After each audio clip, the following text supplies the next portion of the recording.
The House of Post praised my veto and then praised the Assembly for overriding it. Well, they praised you because they don't like taxes. And then they praised the Assembly for, you know, their wise democratic decision-making. You've got to understand. By the way, look at welfare, man. It's all green across the board. It's looking beautiful over here. Order. I mean, these aren't great. Diplomacy. These aren't great. Economy. All of these are also still pretty bad. Okay, don't worry. Don't look at those, okay? What is this one? Tobacco consumption has been reduced. And now, to have a lovely dinner with my family. As I stepped through the front door of our stately residence, a sense of tranquility washed over me. The house was quiet, almost too quiet, without Frank blasting his music from upstairs. I entered the grand study and let a warm glow of the room envelop me. Monica was sitting at the fireplace with an odd-looking book in her hands. What are you reading? Oh, I didn't realize you were home. I took some books from the presidential library. This one in particular caught my eye. She showed me what book she was reading. It didn't recognize the author, but the name definitely sounded Valgish. It's about the women's struggle in post-revolution Vagland and its breakaway states. Okay, look, I'm happy for my wife that she's finally deciding to fess up to her sins and becoming more woke. Very happy to see it. Everyone, give a round of applause to my newly woke wife. Okay.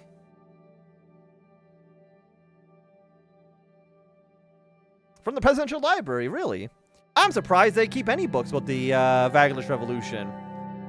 To be honest, I was surprised too. I was told it was Tarkin Soul who collected most of them. Quite unexpected, really. But anyway, is everything going well at work? Especially after everything that happened with Peter? I wish it had gone all differently. I understand, but honestly, maybe it was all for the best in the end. Thanks to you, I was just about the only woman at the university he didn't go after, but I saw the way he was, and how he continued to be. The truth is, that man had always been a bad influence on you, and I don't think he should be forgiven for what he did. He wasn't forgiven. I know Peter had his problems, Monica, but he is my closest friend. I don't want to badmouth him behind his back. I know, I'm sorry. She sighed. I don't know, Anton. All this seems to just put you under a massive amount of stress. Yeah, no shit. Maybe we could take some time for a little getaway. We could take a week on retreat out to the countryside. What do you think? Just the two of us? Well, Frank's not around anymore, and I'm sure Dina would love to sleep over with one of her friends, so why not? She grinned. Just then, we heard a patter of small feet approaching the study. Dina appeared by the door with a piece of folded paper clutched in her hands. Mom, Papa, my school report came in. Please let my daughter be smarter than my son. Monica and I immediately turned our attention to her. Our curiosity piqued. I'll wait for her to continue. Dina unfolded the paper and gave it to me. I was so close to the top of the class. I heard a mix of pride and disappointment in her voice. Almost doesn't count, honey. Sounds like you gotta try harder. I wish your brother had brains. We got genies in the house.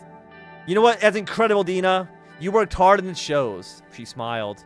You did great, darling. We're so proud of you. Much more than our dipshit son.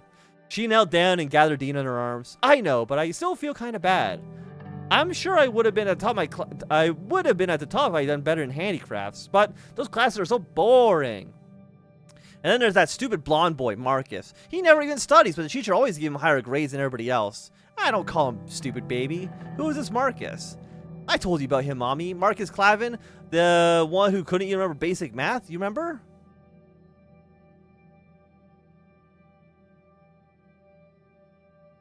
Your mother's right, Dina. Forget about it.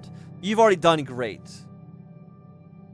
Can't believe you pulled strings to send Frank to college. Look, I don't want to have a fail son, okay? Anyways, are you hungry?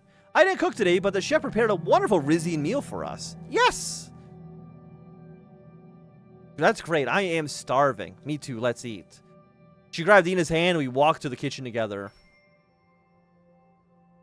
Okay, so we got what's going on in Erzaren. Okay, the anniversary. In the news, new dental care program. Sordland is smiling a lot wider since Anton Rayne decided to dedicate a portion of the increased health budget to provide free dental care for all citizens. Though seemingly expensive, the preventative measure could end up saving the government money, as fewer sores require hospitalization for tooth infections or life-threatening gum diseases. Okay. Attend with an armored convoy. Remember the Women's Rally of the Aschraf anniversary is about to begin in Erzaren. The bullish movement is holding their largest rally yet to display their demands and strength. Due to the activity of the BFF in the area, security detail advises to take caution. The administration can go to Erzaren to support the event with or without an armored convoy, or not attend at all. I don't need a convoy. I have done so much for the bloodish people that they would not blow me up. Right? They wouldn't kill me. On our way to Inner Erzaren, we stopped to meet the local police chief, Ianios Fizzer, to discuss how the abolishment of the zone was faring for the locals. The city had been a particular importance to the British people ever since the Ism incident and the death of Watani Aschraf over 2 decades ago. Today we were here to commemorate the anniversary of those events. The ceremonies were held in the aptly named Ism Square, several blocks away from Lake Seoul and the sunken ruins of the village of Ism. We entered the historic center of the presidential Kedila. The streets were littered with broken glass and walls depicted in graffiti. I sensed a heavy regional police presence. Our convoy could barely fit through the narrow streets, disrupting local traffic and creating noisy chaos in the usually tranquil city. Pedestrians stared at us with concern as we and our security forces drove towards the square. I must say this was a good decision, sir. This will help ease tensions. Yes, but I am still worried about our safety. It's certainly risky, but if we manage to win some hearts today, it'll be worth it. We're almost there. I can hear the crowd. I heard the chants and shouting on the outside. Lucy leaned closer to the window, listening to their voices. They seem to be chanting Yolak Blurat. I believe that means free bloody and bloodish, or something of that sort. A large crowd had assembled in the square. The people were probably less than at least 10,000. Our vehicle came to a stop. My driver exited the vehicle and opened the door for me. The crowd before me had signs in their hands protesting my decision to centralize Bergia. We were greeted by Mansuin Leke. He wore a coat over his suit, which was marked with a red and turquoise stripes of the Bloodish Movement's flag. He moved forward to greet us. I remember when I played Suzerain, I played Reformist, but Jen just started killing all the Bloods after one hiccup with them. Okay, then. I will not... This will be a genocide-free run. Hopefully. Welcome to Erzaren, Mr. President. Take his hand and raise it in a display of unity. I heard some applause from the crowd. Mr. Leke, Mr. Glade, welcome. Shall we move on to the sanctuary then? Let's go.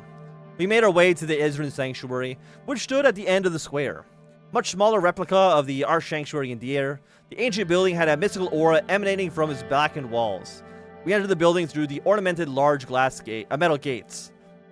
As we walked, the noise of the crowd faded out. Everyone fell silent for the ceremony.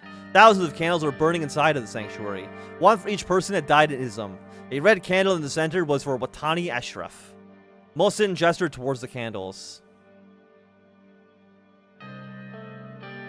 Do I pick? I don't know. What candle do I pick? Do I pick? Which candle do I pick? Am I supposed to pick up a candle? The red one is collectible? Then we're going to do it. I picked up the red candle for Watani Aschraf. He also picked up a candle and started walking out. Many others followed suit, including us. The atmosphere outside... Hey, look at my collectible. The atmosphere outside has completely changed. Not a single noise came from the crowd. We slowly walked towards Ashraf's grave. On the way, hundreds of people joined us. When we arrived, we pointed to a huge standing torch above the grave. Light the torch together with Monsoon. I turned around and realized the sheer amount of people who were following us. They were all looking at me, waiting to hear what I would say. Brothers and sisters, we are here to mourn Watani Aschraf and many others who have lost their lives.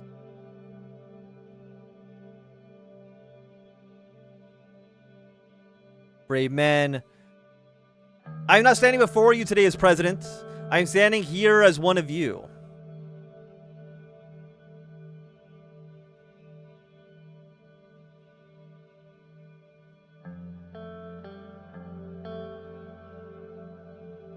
I share your hatred and anger. I feel it too. I feel it too, I assure you. Like a red-hot iron, it takes a long time for it to cool. But I look at the lives lost and I think, what would they want? An old man from the crowd yelled, "He is right!" We've got the boomer demographic on lockdown, okay? Happy to see it.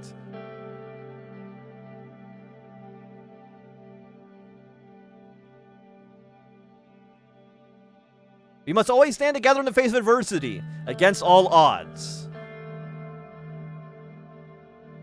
Mistakes were made.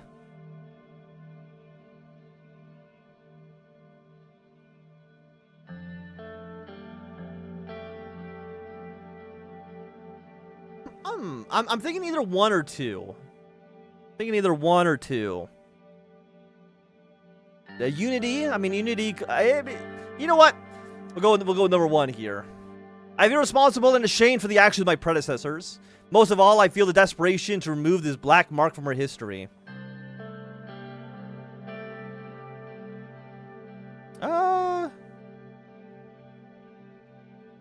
Responsibility falls on all of our shoulders because we don't have anyone but each other. What I think is crazy is that you can send troops to Wayland to help them massacre Bloods, and the Bloods will still love you if you're nice to them. Yeah, but those are Valen Bloods. They're completely different, okay? It's a different type of blood. It's like a white blood cell and a red blood cell. Morning will come. Are you with me? Let's go. Morning will come. There's no reaction for the crowd, only silence. Mason leaned closer to me. I must admit, Mr. President, that was a good speech. I hope the crowd thinks the same. He extended his hand over for give me a handshake. Hug him. Instead of going for the handshake, I spread my arms and hugged him. Suddenly, the whole crowd erupted into applause. Thank you for this, Mr. President. I don't think the people of Erzaren will ever forget this. You will have become the first and only president brave enough to come to Erzaren and pay respects to the ism victims. I hope this will be the start of a new era. Thank you. Lucien rushed over to me. Sir, it's time to go. We started making our way back to the convoy. Well done, sir. This will prove very useful for the upcoming elections. Not everything is about votes. It's not? Lucien. Yeah, silly goose. We entered a vehicle and started making our way back home from Erzaren. Got our lovely collectible. This is why you can't be VP. Brotherhood of the People. President Rayne surprised the country with his attendance at the Aschraf anniversary. He joined the vigil alongside Mansuin Leke on the day Sordland remembers Watani Aschraf. He has delivered a heartfelt speech that resonated among the crowd. We hope that his words won't just stay as words. Long live the Brotherhood of People. Let's go. We've done it. The radical is pro Anton Rayne. I walked to the White Room with a cup of coffee in my hand. My vice president had scheduled a meeting on the current political situation. I opened the door and entered the room. Gloria immediately stood up. Good morning, Mr. President. Good morning. I want to provide you with some quick updates on the current political situation. She pulled out a few documents from the briefcase and laid them out on the table. Mr. Hole has reported to me that he is currently putting up the finishing touches on his new economic plan. He said he wanted to solidify the plan before it is presented to you. He will schedule a meeting soon to go over our options. Okay. I'll be expecting good ideas and even better outcomes. Of course. So am I. She closed the folder and put away the documents. Next up on the docket. It's time to talk about our election prospects. There was a sharp, soft knock at the door. I hope it's alright with you that I've invited Mr. Galay to this portion of the meeting. Oh, of course, of course. Gloria went to get the door. Lucien walked in. Mr. President, Miss Vice President. If Lucien still resented my choice of Vice President, he didn't show it. His tone was nothing but cordial and professional. The three of us sat down. Gloria handed out a new set of documents. Mrs. Tory. Okay, so it's Mrs. Tory and Miss Vice President. Is that just like, is it just called, I don't know. Gladly, Mr. Galade. I've just received the result on voter poll commissioned by Peter Vectrin shortly before his, shall we say, departure. To put it into plain language, it's okay, but nothing amazing. We shouldn't take it for granted that we'll win this election. I never took it for granted. You're just inconsistent? Okay. We still have a year to gain more votes, but we have got to think strategically. Which presumably is why we have retained the services of your chief strategist. Do you have something to add, Lucien? No, pardon the interruption. Gloria shuffled some pages around. Looking at the demographics of the voter polled, you've fallen out of favor with conservatives. Less than half of them are likely to vote for you. The liberal base appears divided, but you still have a considerable number of supporters there. For better or worse, you certainly are popular with nationalists. If you've ever had the support from socialists, you've lost it now. Unsurprisingly, none of the British poll respondents said they were planning on voting for you. Lastly, they put a big share of dissenters in affiliated votes. Okay. What else could I possibly have done for the British people to make them vote for me?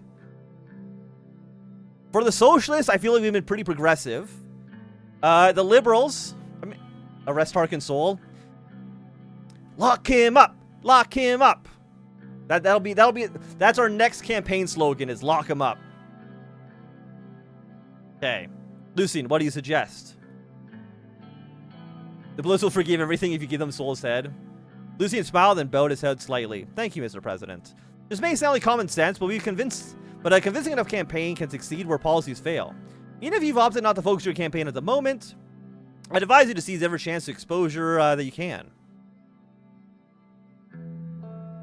Okay. I'll take that into account. Good. One more thing. There's a not-insignificant portion of the undecided voters who don't care who occupies the Maroon Palace, as long as the economy is running smoothly. Mr. Hull's new plan could be the key to winning them over. We must march towards a strong recovery. Thank you for the advice. Lucien nodded in acknowledgement.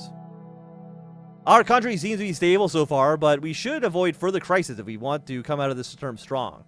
There are some worrying news. The Lothenburg group is up to something. My informants have been talking about frequent meetings happening between the oligarchs. This covers most of it. Okay. Alright, Gloria, your thoughts? What do the conservatives want?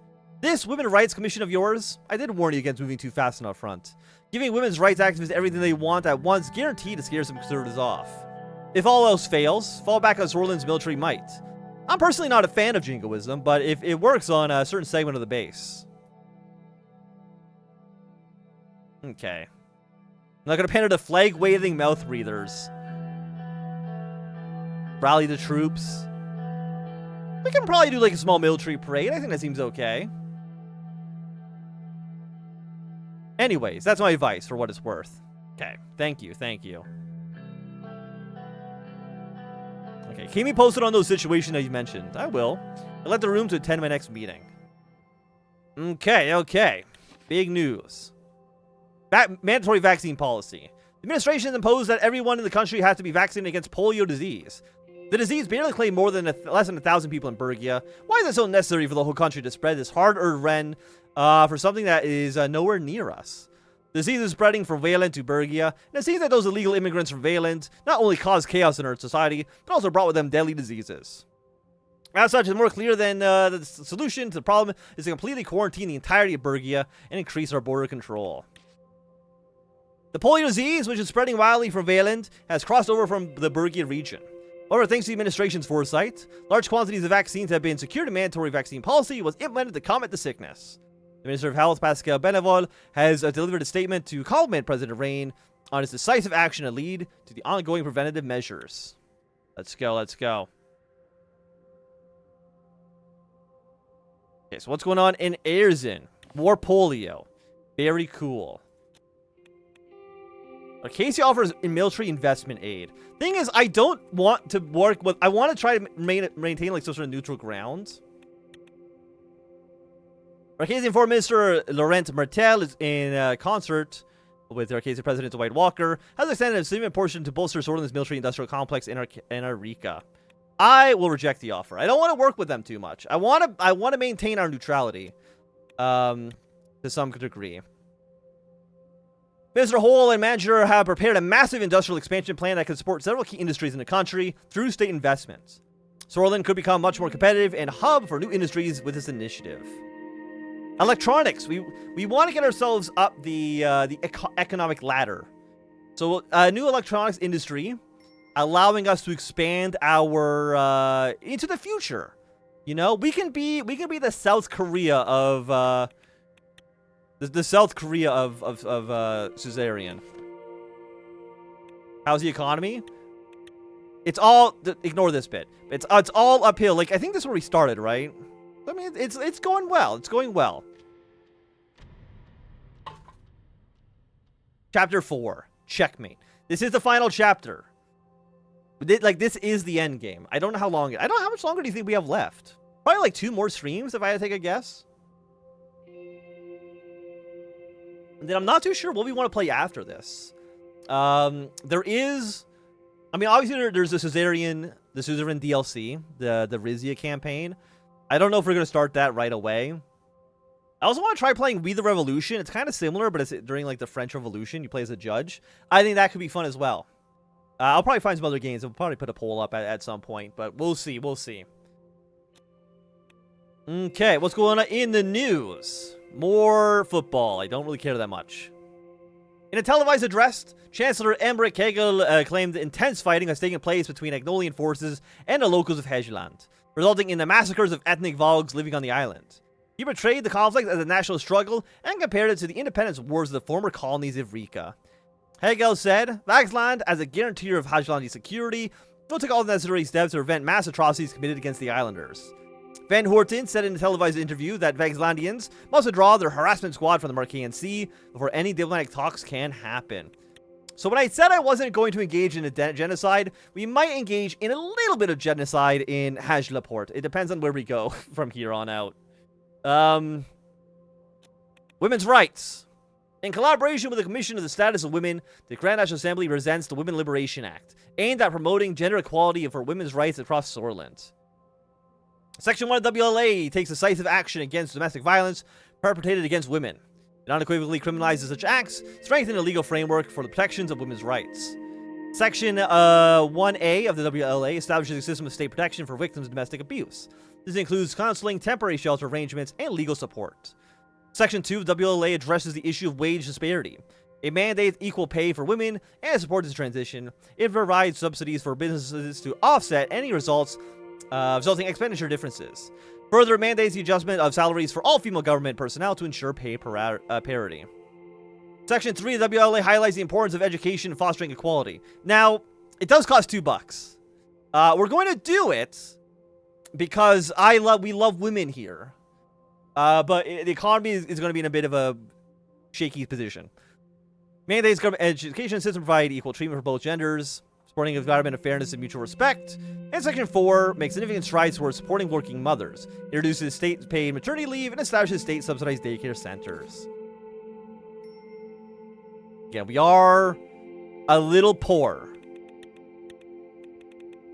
We have excellent women's rights. We love to see it. Like, if you want rights, it's a great place to be. How's the economy? It's going down a little bit, okay? Don't worry about that too much. Fiscal reviews. As the Minister of Economy conducted the term's financial review, the latest calculations reveal a shortfall in the government's financial position. Whether due to economic shifts, policy burdens, or unforeseen expenses, the final budget has fallen below projection. The government must now determine how to address the deficit before closing the books. Do we absorb the deficit and go negative? That's going to put us up to like -11. We'll worry about it next time. You know, that'll be the next.